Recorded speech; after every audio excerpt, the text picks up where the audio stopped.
itu adalah simbol Roh Kudus menyepuh dan menjiwai kita, dan itulah yang membuat kita disebut seorang rohaniwan, beda dengan tokoh agama. Apa yang mau saya katakan dari hal ini? Kebanggaan dan keistimewaan Katolik adalah, saya rasa gereja Katolik saja yang menerima Roh Kudus. Itulah kenapa kalau teman-teman gereja lain masuk Katolik harus diperbaharui sakramen baptisnya. Oh ya, haleluya, Tuhan bersamamu dan bersama rohmu. Inilah Injil suci menurut Yohanes.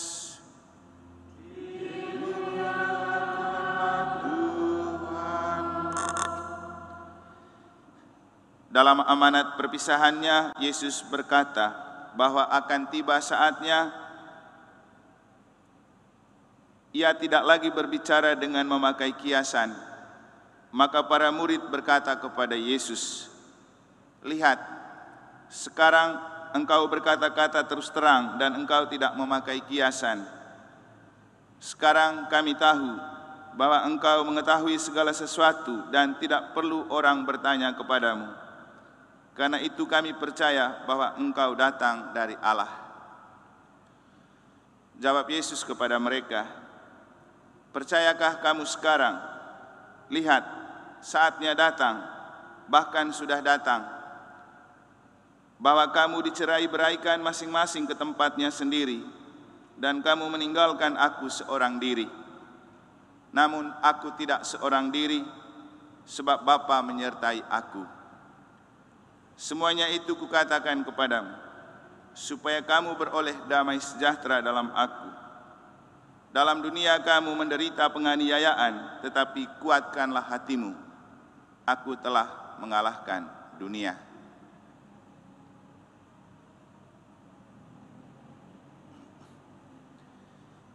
Demikianlah sabda Tuhan.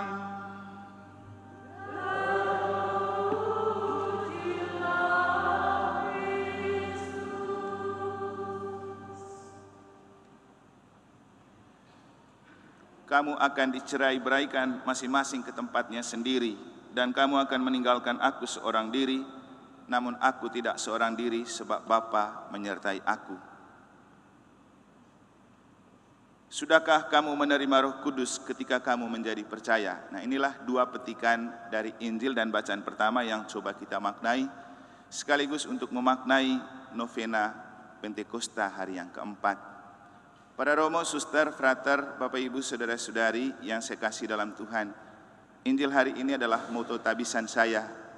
Ada banyak pergulatan dan pergumulan yang panjang untuk memaknai dan merefleksikan teks ini, sehingga kemudian saya pakai sebagai moto tabisan yang juga menjadi kredo untuk saya pribadi setiap kali saya tampil dan berada dimanapun, termasuk kalau pergi berbicara sebagai narasumber misalnya di Polda beberapa hari lalu, kemarin pergi ketemu gubernur di Pendopo, ini selalu kata-kata yang saya selalu ungkapkan sebelum saya berangkat dan ketika saya sampai. Kemanapun saya pergi dan dimanapun saya berada, aku tidak seorang diri, karena Bapa menyertai aku. Dan itu menjadi sebuah doa. Dan inilah alasan kenapa kalau saya pergi keluar, di luar lingkup Katolik, saya lebih banyak pakai jubah, karena jubah itu adalah simbol dari aku tidak seorang diri, dan karena jubah itulah yang membuat saya menjadi seorang imam, disebut rohaniwan, tidak hanya sekedar menjadi tokoh agama. Maka waktu kita seminar tentang deradikalisasi di Polda, kan para tokoh agama dari beberapa agama berbicara. Saya pergi dengan pakai jubah, supaya orang tidak menyamakan imam Katolik dan pendeta. Karena kalau saya pergi pakai kolar, pendeta pun sekarang pakai kolar juga. Juga sekaligus menunjukkan bahwa saya tidak hadir sebagai sekedar tokoh agama, tapi saya seorang rohaniwan, dan definisi rohaniwan itu tidak sama dengan tokoh agama. Kita menjadi tokoh agama karena kita mungkin menjadi sesepuh dan senior dalam hidup beragama, tapi kalau rohaniwan itu, ya kita itu kalau tor dan novis baru disebut rohaniwan kalau kita terima jubah pertama kali, dan jubah adalah simbol seorang rohaniwan. Ketika kemarin juga saya pakai jubah ketemu gubernur, ada yang bilang, "Romo pakai jubah, Romo Iron enggak?" Saya bilang, Iya, saya pakai karena saya pergi sebagai seorang rohaniwan, bukan hanya sekedar sebagai seorang imam Katolik dan pemimpin gereja. Akhirnya saya pergi pakai jubah.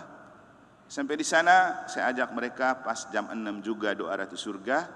Dan begitu gubernur datang, saya membuka pertemuan lalu mengajak untuk berdoa. Dan setelah selesai pertemuan ada yang bilang begini, Romo, tumben kali ini ada doa pembuka kalau ketemu gubernur di pendopo. Nah, masa? Iya. Bahkan ustadz atau siapapun datang tidak pernah mengajak berdoa dahulu. Saya bilang, iya, itulah spesialisasi kita, mengajak untuk berdoa. Dan itulah tujuan kehadiran kita. Lalu kemudian juga saya bilang, saya itu pakai jubah karena begini, biar orang-orang di gubernur tidak menilai gereja Katolik itu sama dengan gereja lain. Karena saya dengar teman-teman gereja lain datang dengan setumpuk proposal, hal yang membuat kita juga terkatung-katung untuk diterima karena pikirnya bawa proposal lagi. Saya bilang kita tidak bawa proposal, kita hanya bawa diri untuk memperkenalkan diri. Dan saya bilang saya bawa jubah ini saja sebagai modal, karena inilah keistimewaan Katolik. Kemudian berbicara berjalan lancar dan gubernur juga merasa senang dengan kehadiran kita. Tapi untuk saya begini Bapak Ibu, inilah Katolik, keistimewaannya ada di situ, ada pada rohaniwan. Kenapa? Tidak sembarang orang menjadi rohaniwan kalau dia tidak disepuh oleh roh.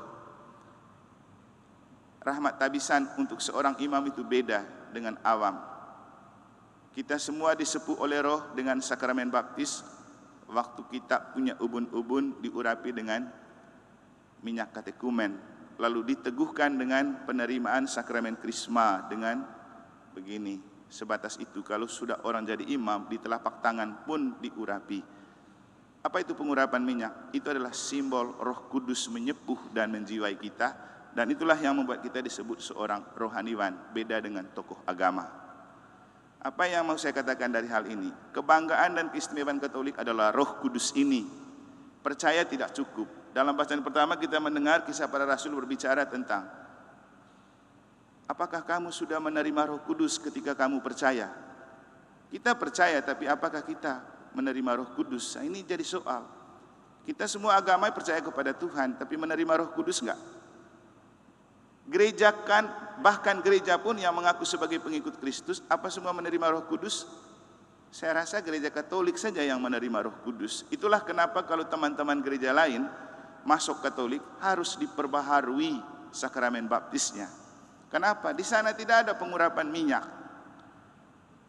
Dan dalam bacaan pertama kita mendengar bagaimana Santo Paulus berbicara ulang tentang baptisan air. Yohanes itu baptisan air.